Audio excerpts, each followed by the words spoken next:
There is a way in this game where you can turn a wingback into a marauding presence. Interestingly enough, it only works under some unique circumstances. And I think that it's about time I shared this with the wider community. Maybe you can use this to make some interesting tactics.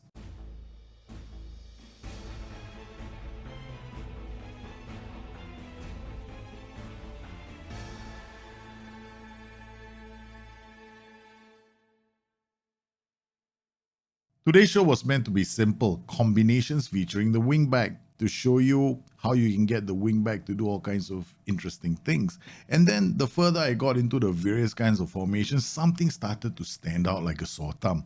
I even took this into draft mode, and again, it popped up in draft mode. It was pretty impossible to rein my wingbacks in because my wingbacks would be so high up the pitch, they'd be playing as high as the strikers. I took it out and I put it back into the game itself and I played it against the AI. Same thing started happening. So I decided to test this out with different kinds of formations. This is what I found out. Most of the time when we create certain formations, we want these wingbacks to be pretty aggressive. We want them to bomb up and down the pitch. Now, whenever you choose a wingback, that's what they do. They run wide with the ball and they dribble more.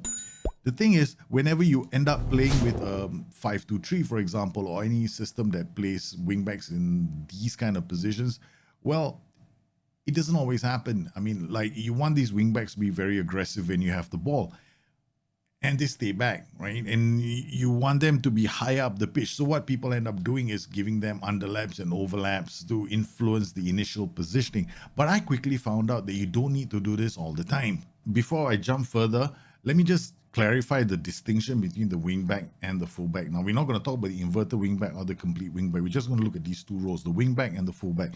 A wingback, whenever he gets the ball, he's more attacking minded. He tends to dribble. Now, depending on his duty, he could run wide with the ball or cut inside. The wingback dribbles more.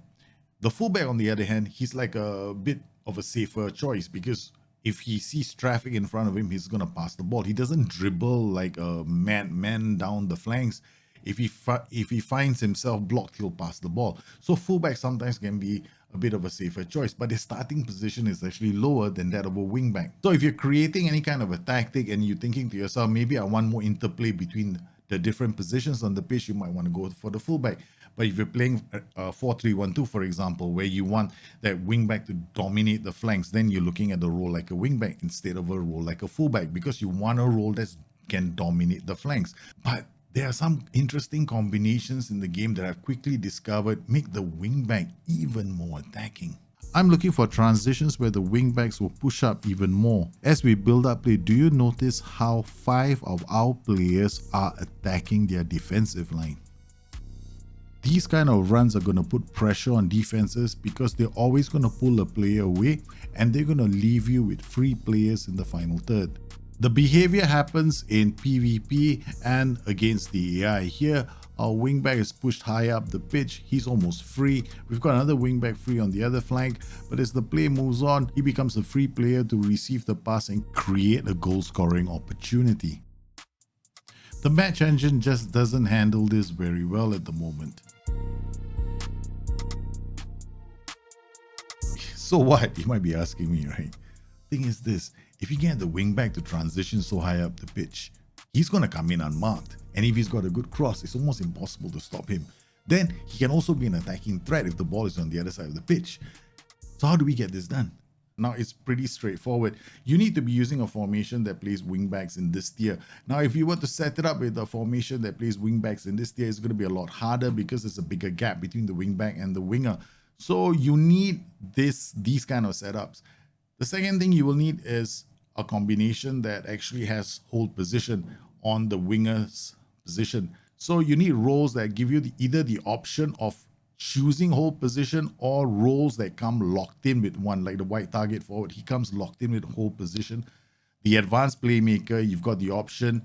With the winger, you have the option, and with the inverted winger, these are the 3 roles where you can choose it as a play instruction. With the white target forward, it just comes locked in. So if you choose a white target forward, he automatically does that. I even tried this out in PvP against my friends, and I had a lot of fun with Joe Linton out wide. Yes, you heard it right. Joe Linton was the player was getting to hold up the ball for the wingback to just bomb past him looking for opportunities.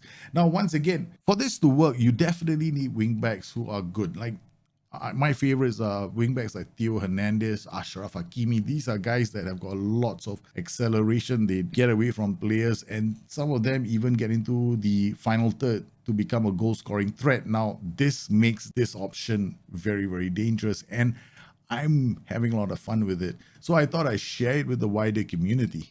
Well, I hope you enjoyed this little quick tip about how you can get this wingback to do certain things that you might have been wondering about. And I hope that you found it useful. If you have any questions, you guys know where to find me. I'm always streaming Mondays, Wednesdays, and Fridays on YouTube Live. You can pop in there if you have any questions. Once again, if you enjoyed the show, please let me know in the comments below. And if you have any further questions, you know where to find me. You guys stay safe, take care of each other. I'll see you again soon. Bye-bye.